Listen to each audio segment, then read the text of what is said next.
नमस्कार विद्यार्थी मित्रांनो. Hello students. Today we are going to learn one of the most important chapters in English grammar, that is direct speech and indirect speech. Dear student, this topic is very important, particular 9th and 10th standard. So let's learn how to change direct speech sentence into indirect speech. Before going to learn how to change, let's understand what is meant direct speech and indirect speech. First, direct speech. What is meant by direct speech? बोलणाऱ्याचे शब्द जसेच्या तसे व्यक्त करणाऱ्या वाक्याला आपण direct speech असे म्हणतो. Indirect means बोलणाऱ्याचे शब्द जसेच्या तसे व्यक्त न करता दुसऱ्याच व्यक्तीच्या शब्दात व्यक्त करणाऱ्या वाक्याला इनडायरेक्ट स्पीच असे म्हणतात. चला तर आपण काही टर्म समजून घेऊया. रिपोर्टर म्हणजे काय? पहिल्यांदा रिपोर्टर बोलणाऱ्या व्यक्तीला आपण रिपोर्टर असे म्हणतो. उदाहरणार्थ आय सेड, आय म्हणजे मी, ही सेड, ही म्हणजे रिपोर्ट, शी सेड, शी रिपोर्टर. अशा पहिल्या शब्दाला रिपोर्टर असे म्हटले जाते. त्यानंतर लिसनर, ऐकणाऱ्या व्यक्तीला आपण लिसनर म्हणतो.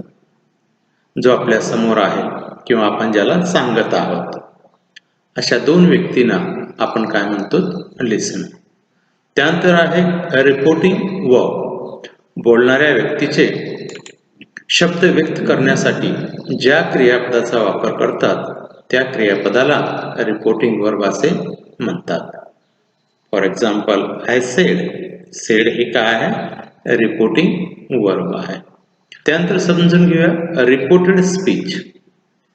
अवतरण चिन्हातील वाक्याला रिपोर्टेड स्पीच असे म्हणतात.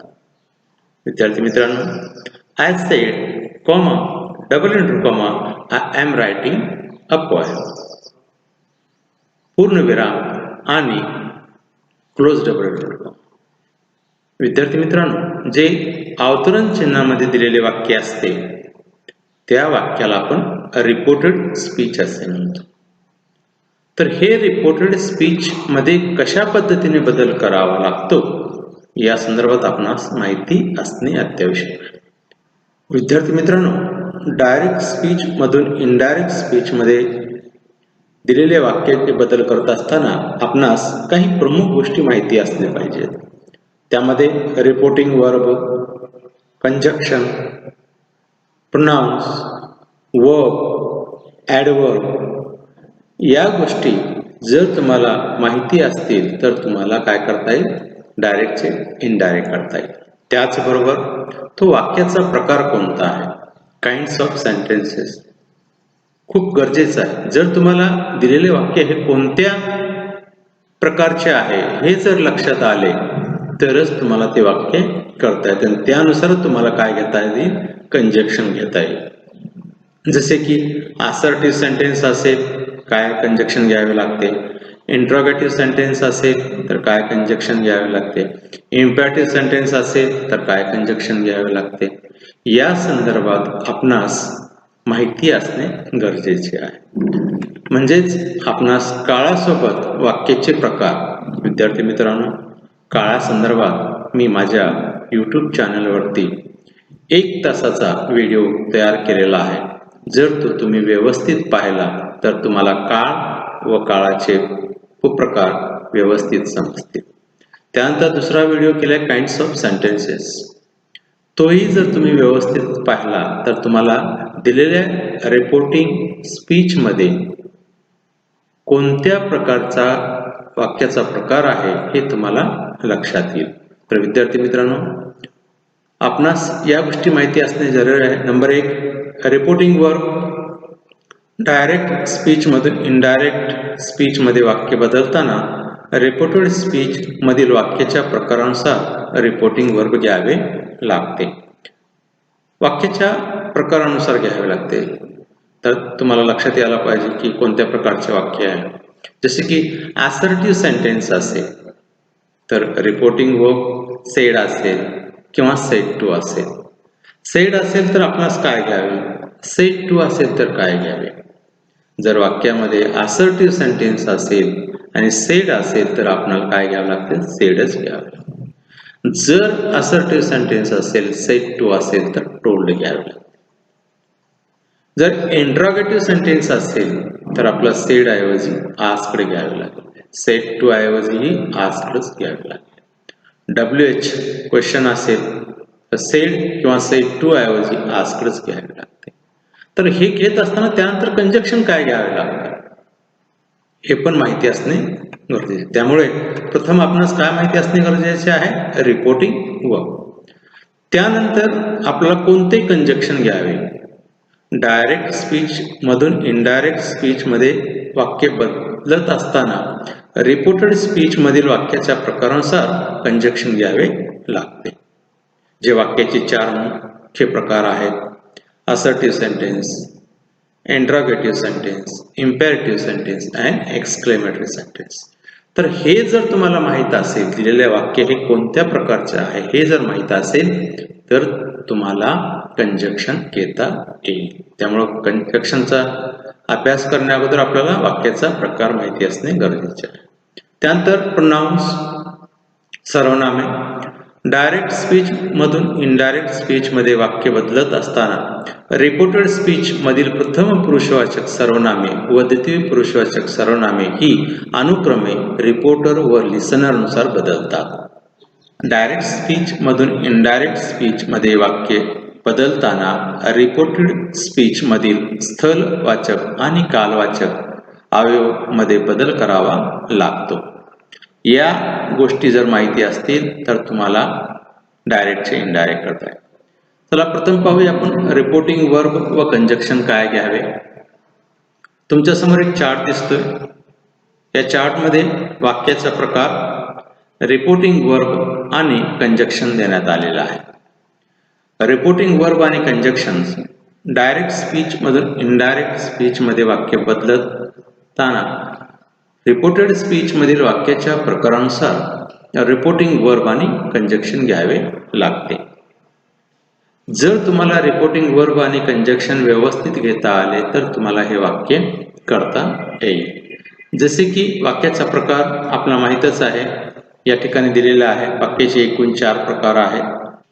प्रथम पाहूया आपण.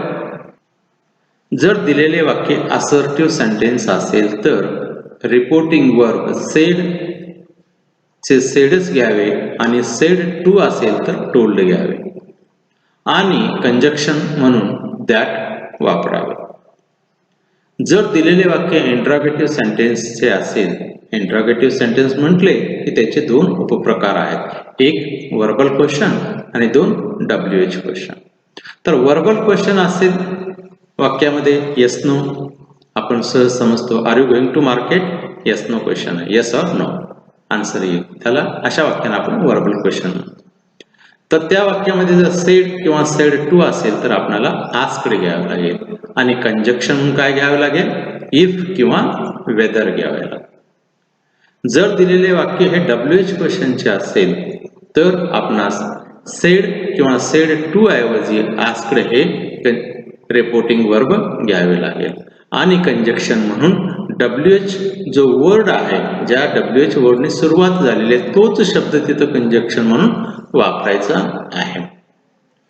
जर दिलेले वाक्य इम्पेरेटिव्ह सेंटेन्सचे असेल, ज्यामध्ये आज्ञा असेल, सल्ला दिलेला असेल, ताकीद दिलेली असेल, आदेश दिलेला असेल किंवा विनंती केलेली असेल तर त्या अनुसार आपल्याला काय करावं लागते, रिपोर्टिंग वर्ब घ्यावे लागते.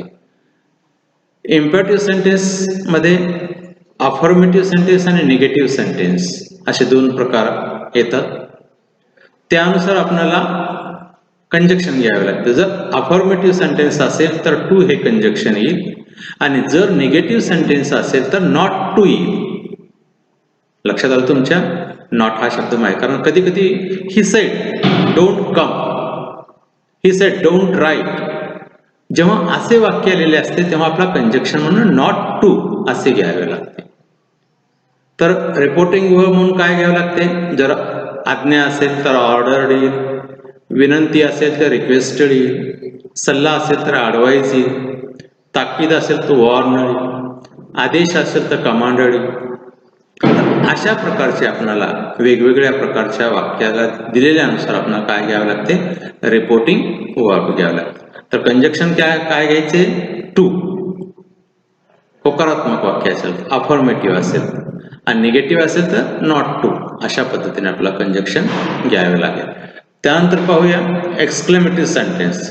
जर दिलेल्या वाक्य रिपोर्टिंग स्पीचमध्ये एक्सक्लेमेटरी सेंटेन्स असेल तर आपल्याला सेड ऐवजी एक्सक्लेम्ड हा शब्द घ्यावा लागतो. जर दिलेले वाक्य एक्सक्लेमेटरी सेंटेन्स असेल तर रिपोर्टिंग वर्ब सेड ऐवजी एक्सक्लेम्ड घ्यावे. तर कंजक्शन काय घ्यावे, दॅट हे कंजक्शन घ्यावे लागते.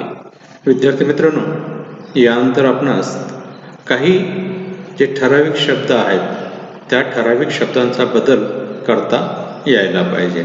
जसे की धिस असेल तर काय घ्यायचे. तर अशा शब्दाबद्दल आपण या पुढील चार्टच्या माध्यमातून माहिती घेऊया. धिस असेल तर दॅट घ्यावे, दीज असेल तर दोज घ्यावे, हिअर असेल तर दिअर घ्यावे, नाऊ असेल तर दॅन घ्यावे, एगो असेल तर बिफोर घ्यावे, जस्ट असेल तर देन घ्यावे, दस असेल तर सो घ्यावे, नेक्स्ट असेल तर द फॉलोइंग घ्यावे, टुडे असेल तर दॅट डे घ्यावे, टू नाईट असेल तर दॅट नाईट घ्यावे, टुमॉरो असेल तर द फॉलोइंग डे घ्यावे, यस्टरडे असेल तर द प्रिव्हियस डे असे लिहावे, लास्ट असेल तर द प्रिव्हियस घ्यावे, नेक्स्ट असेल तर द फॉलोइंग घ्यावे. तर विद्यार्थी मित्रांनो, आपणास या स्थलवाचक व कालवाचक शब्दाचा बदल करता यायला पाहिजे. विद्यार्थी मित्रांनो, डायरेक्टचे इनडायरेक्ट करत असताना आपणास दिलेल्या रिपोर्टिंग स्पीचमधील काळ ओळखता यायला पाहिजे. जर तो काळ ओळखता आला तर त्या काळाचा कोणत्या काळामध्ये बदल करावा लागतो तेही माहिती असणे गरजेचे आहे. तर चला आपण पाहूया कोणत्या काळाचे कोणत्या काळामध्ये रिपोर्टिंग स्पीचमध्ये बदल करावा लागतो.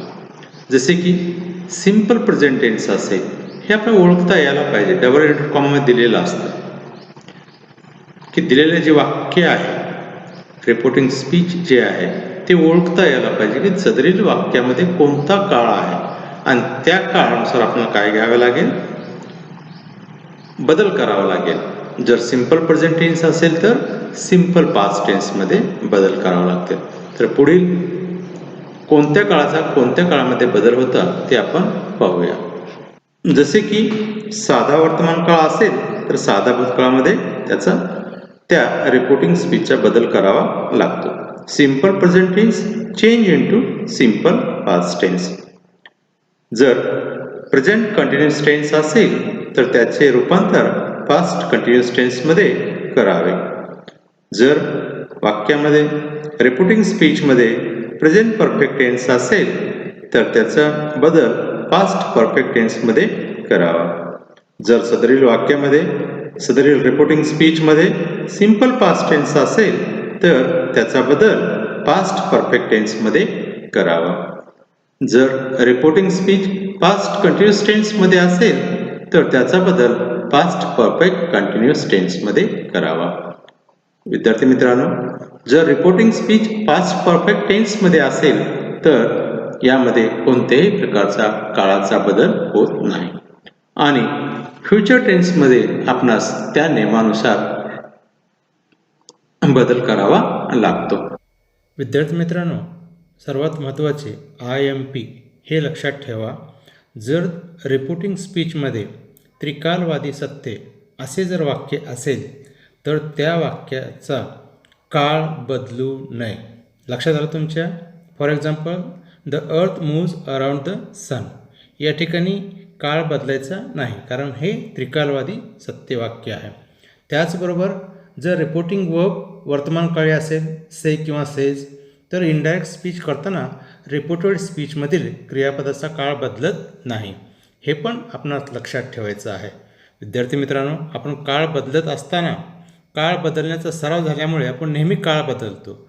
परंतु ज्या वाक्यामध्ये दिलेल्या वाक्यामध्ये जर वर्तमान काळी से किंवा सेज असेल तर पुढील रिपोर्टिंग स्पीचमधील काळ बदलू नये. लक्षात ठेवावे. तर विद्यार्थी मित्रांनो, आपण काळ आणि कोणत्या काळाचा कोणत्या काळामध्ये बदल करावा लागतो हे माहिती असणे गरजेचे आहे. त्यासाठी तुम्ही टेन्सचा परफेक्ट अभ्यास करा. यस वाडीकर 74.blogspot.com यावरती भरपूर उदाहरण टेन्स संदर्भात दिलेले आहेत, ते तुम्ही सोडवा जेणेकरून की तुमचा टेन्सचा चांगला अभ्यास होईल. आणि टेन्स संदर्भात व्हिडिओ जर पाहायचा असेल तर सुनील वाडीकर या यूट्यूब चॅनलवरती जा. त्या ठिकाणी टेन्स टाईप करा, सुनील वाडीकर टाका. तुम्हाला टेन्सबद्दल 1 तासामध्ये संपूर्ण माहिती देण्यात आलेली आहे. जर तुम्हाला टेन्स माहिती असेल तर रिपोर्टिंग स्पीचमध्ये बदल करता येतो. विद्यार्थी मित्रांनो, आपण आता प्रत्यक्ष उदाहरणे पार्ट 2 मध्ये पाहूया. तरी आपण पार्ट 2 निश्चित पाहावा. थँक्यू.